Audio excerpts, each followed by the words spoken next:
We choose to go to the moon. We choose to go to the moon. We choose to go to the moon in this decade and do the other things, not because they are easy, but because they are hard.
Look at that. That's beautiful.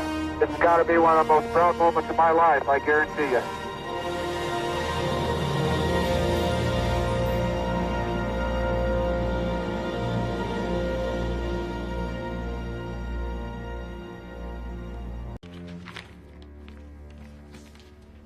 The Russian went into orbit. One orbit, yes. You can't even match that. Not yet. Gentlemen, the President has been keeping up with your hearings before Congress, our committees. For the purposes of tonight's meeting, we can dispense with all the small talk. He will want to know how we can catch the Russians, or better yet, leapfrog them. We can put a man on the moon before the Russians. How about that?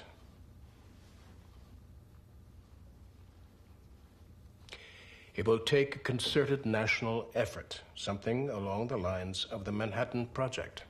How much would it cost? Somewhere between 10 and $20 billion. Pumping that much cash into the private sector could be very popular. He's going to ask if there's anything we can do for less of the taxpayers' dollars. What if we put up a space laboratory of some kind? They'll beat us.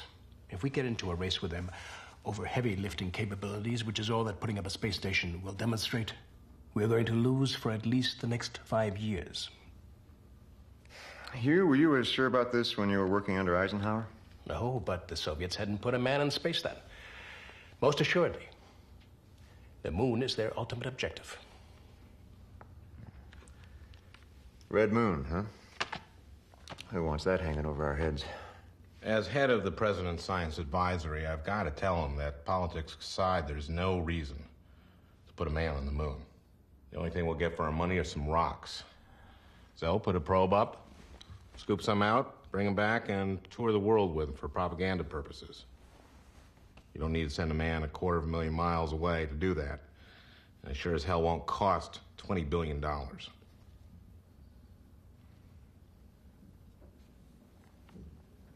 Well, certainly the president realizes that the moment a man steps on the moon will be a definitive one in the history of the world.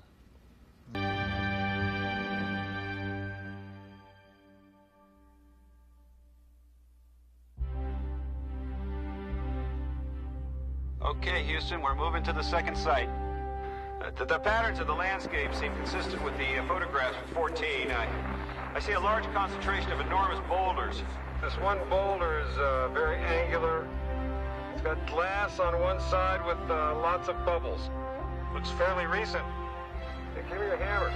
I can see several large blocks that have rolled down slope. They're angular and they're all the same color and texture. I see the linear patterns that Dave commented on before with the dip and everything.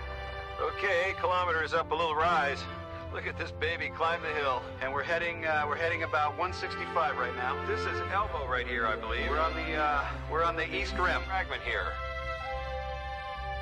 It's a rough surface texture. It looks like a very fine-grained, gray, rather solid frag.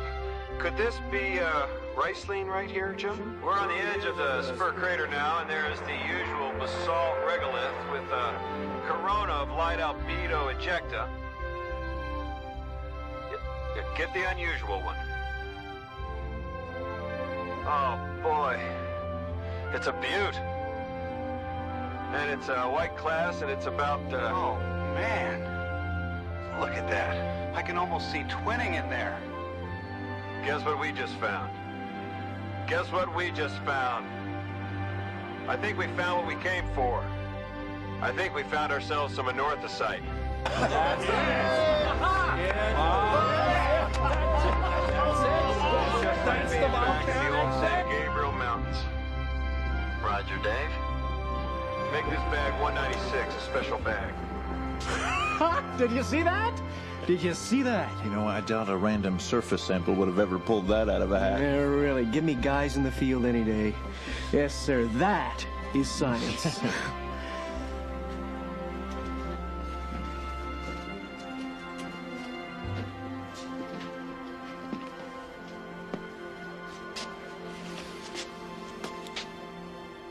I stand corrected, Dr. Silver.